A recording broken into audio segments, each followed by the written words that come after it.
안녕하십니까, 이내호입니다. 사회사상 이데올로기 계속하고 있습니다. 이번 영상부터는 사회주의를 설명을 드리겠습니다. 상당히 많은 영상이 될 것 같은데요. 오늘은 사회주의가 등장할 때 그 시대적 배경이 어떤 상태였는가에 대해서 설명을 드리겠습니다. 크게 두 가지로 설명드릴 텐데요. 이 당시에 시대적 상황 자체가 어땠는가 하고 또 경제학자들 등의 지식인의 어떤 사고체계는 어떤 형태였는가에 대해서 설명을 드리겠습니다. 여러분들 이 당시라면은 1800년대가 되겠습니다. 1800년대의 시대 상황을 아주 잘 표현한 여러 가지 책이 있습니다. 가장 대표적으로는 올리버 트위스트라는 책인데, 이 올리버 트위스트의 책을 읽어보면 그 아동노동이 얼마나 혹독하게 이루어졌는지 알 수가 있습니다. 이 당시의 주요 에너지원은 석탄이었는데, 석탄을 캐기 위해서 오늘과 같은 상당히 많은 장비가 있는 것도 아니었습니다. 그래서 몸짓이 작은 어린아이들을 이용해서 상당히 위험한 어떤 굴을 파서 거기서 작업하도록 하고, 그 사고나 이런 것 때문에 엄청나게 많은 피해를 발생시키는데, 그러한 것을 정말 잘 묘사한 게 올리버 트위스트입니다. 그리고 여러분들 소공녀 소공자라는 동화 읽어보셨는지 모르겠는데, 소공녀를 보면 처음에는 엄청난 기족학교에서 부유함을 누리죠.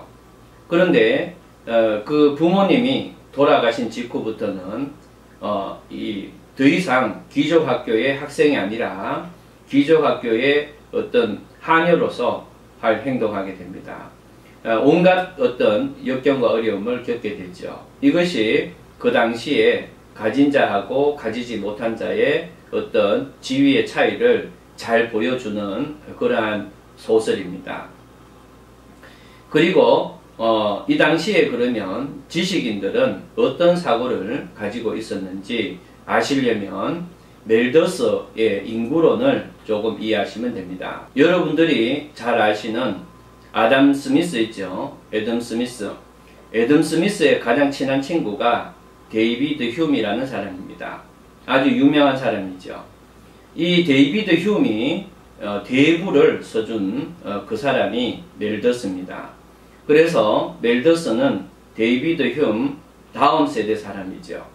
그런데 이 멜더스하고 되게 친했던 게 리카도 들어보셨죠? 리카드하고 제임스 밀입니다. 제임스 밀은 여러분들이 고등학교 때 공리주의라고 하는 존 스튜어트 밀의 아버지입니다. 이런 식으로 엮여 있는데, 그러니까 멜더스, 바로 애덤 스미스하고 관계를 꽤 많이 가졌던 멜더스의 사고가 전형적으로 이 당시에 자본주의의 사고였습니다. 멜더스는 인구론이다. 이 정도는 여러분들 상식적으로 알고 계실 텐데, 이 인구론이 어떤 배경하에서 나왔는지는 잘 모르실 겁니다. 이 인구론은요, 이 당시에 빈곤한 사람들을 어떻게 보고 있었는지 아주 잘 드러내주는 사상입니다. 그러면 지금부터 이 부분에 대해서 잠깐 설명하겠습니다. 이 당시에 멜더스는 가난한 사람들을 어떤 식으로 이해했는가, 멜더스의 인구론에서 너무나 잘 나타납니다. 가난한 사람은 인간성이 덜 이루어졌다고 봅니다. 그래서 가난한 사람은 이성과 정신이 희박한 사람들이기 때문에 욕구 조절을 잘 못한다고 봤습니다. 그렇기 때문에 가난한 사람들은 끊임없이 아이를 생산하는 그런 존재들이라는 거예요.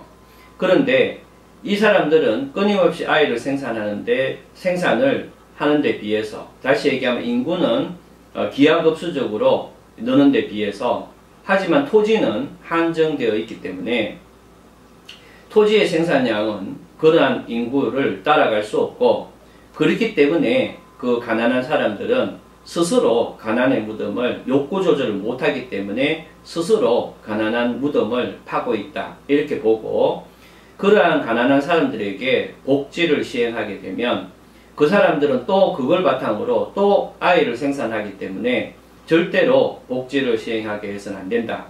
그래서 심지어 복지를 시행하지 않게 되면 이 사람들은 자연스럽게 배고파서 사망을 하고, 그래서 사망하게 되면 인구가 조절되기 때문에 이 사람들한테도, 가난한 사람들한테도 오히려 덕이다.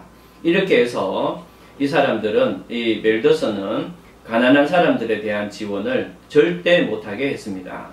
심지어는 가난한 사람들에 대해서는 철저히 불임 수술을 하고, 자연적인 배고파서 죽는 삶에 대해서는 자연스러운 거기 때문에 오히려 가만히 두는 게 그 사람들한테도 이득이다, 이렇게 봤던 게 멜더스의 인구론입니다.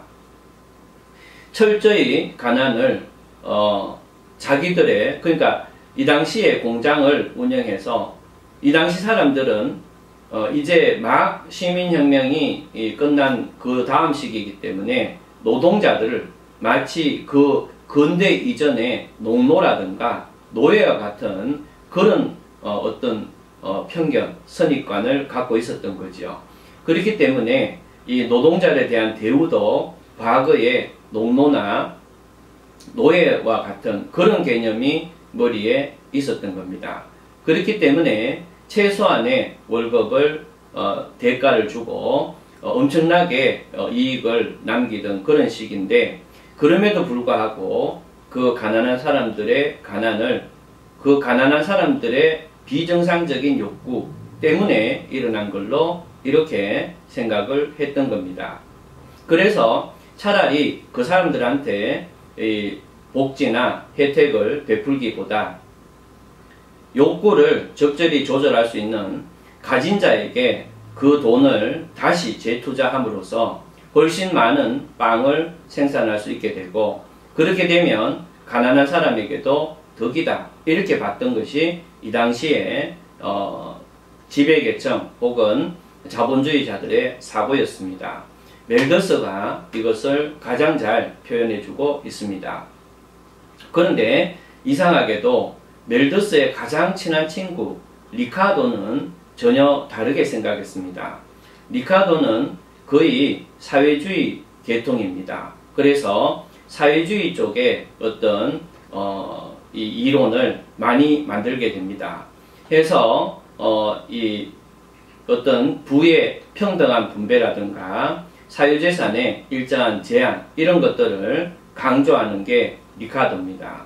이 리카도의 친한 친구 제임스 밀은 대체로 리카도의 영향을 많이 받았고, 이 제임스 밀은 자기 아들 공리주의를 주장했던 존 스튜어트 밀에 대해서 학교도 안 보내고 자기 집에서 열심히 경제학 교육을 했고, 이 존 스튜어트 밀의 아들 제자가 그 유명한 마샬이고, 마샬의 제자가 케인즈입니다.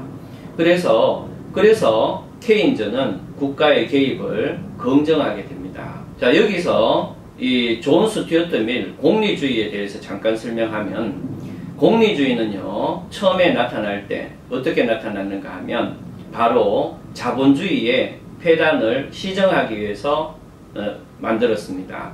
멜더스는 아까 전에처럼 볼수 자본주의 계통의 사람이라면, 멜더스의 친구 리카도는 사회주의 계통의 학자였습니다. 이 리카도하고 자기 아버지 제임스 밀의 영향을 받아서 존 스튜어트 밀은 어떻게 얘기하는가 하면, 자본주의는 소수만이 이익을 누리는 사회다. 좀 더 다수가 이익을 누리는 사회가 정의로운 사회다 라고 해서, 공리주의는 그래서 다수의 행복을 추구하게 됩니다. 이 공리주의가 나중에 다시 자본주의하고 결합돼서 자본주의의 폐단을 강화시키긴 하는데, 처음에 나타날 때 공리주의는 소수의 사람이 행복한 그런 사회보다는 다수의 사람이 행복한 사회가 적절하다라고 해서 자본주의의 폐단을 시정시키기 위한 견해로 나타난 게 공리주의입니다.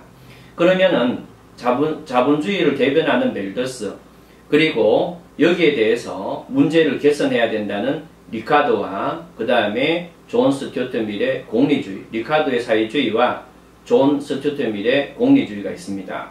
이런 사상들이 쭉 내려가서 케인즈까지 연결되는데, 그래서 지금 제가 말했던 리카도나 존 스튜어트 밀의 공리주의는 결국에는 자본주의는 유지하되 그 자본주의를 개선하기 위해서 국가의 개입이 필요하다라는 쪽으로 전개가 되게 됩니다. 그런데 이 존 스튜어트 밀보다 10년 늦게 나타나고 10년 늦게 죽은 사람이 있습니다. 대체로 존 스튜어트 밀 공리주의가 처음 나타난 것은, 공리주의를 주장했던 존 스튜어트 밀이 태어난 것은 아마 1809년 전일 겁니다. 아마 죽었는 거는 1873년, 좀 우리나라가 강화도 조약 체결할 바로 그 시기에 죽었는데, 이 사람보다 딱 10년 늦게 1818년에 태어나서 그 다음에 1883년에 우리나라의 이모굴란 다음이죠. 83년에 죽은 사람이 바로 마르크스입니다. 마르크스는 앞에 말했던 존 스튜어트나 쭉 내려가서 케인즈와 달리 이 사람은 자본주의 자체가 이제 없어져야 된다라는 사고를 하게 되는데, 이게 바로 우리가 말하는 사회주의 공산주의의 시작입니다. 앞에 리카도는 사회주의의 기원이라고 한다면, 이 마르크스는 이제 사회주의가 본격적으로 시작된 그런 겁니다. 보면 대비가 되죠. 대체로 자본주의를 유지하면서 더 많은 사람이 행복한 게 좋다라는 공리주의, 존 스튜어트 밀하고, 그 다음에 자본주의는 필연적으로 없어질 거고, 그렇기 때문에 사회주의를 우리가 자본주의는 필연적으로 망하고 사회주의가 필연적으로 올 텐데, 그 사회주의를 기다리기보다는 지금 사회주의를 당겨서 만들자라는 폭력혁명을 주장했던 이 마르크스가 동시대의 사람이라는 게 독특합니다. 마르크스는 원래 독일 지역에서 태어난 유대인이지만 이 사람이 이론을 전개하는 거의 모든 시기는 영국에서 살았고, 존 스튜어트 밀도 영국의 사람입니다. 그러니까 이 당시에 자본주의 문제가 심각했기 때문에 자본주의에 대한 문제를 해결하기 위한 여러 가지 사상이 등장하는 중에 나타난 게 사회주의다라는 것을 여러분들이 이제 아시면 되겠습니다. 그러면 이제 다음 영상에서는 마르크스가 얘기했던 이 사회주의라는 것은 어떤 개념인가에 대해서 하나하나 설명을 드리도록 하겠습니다. 감사합니다.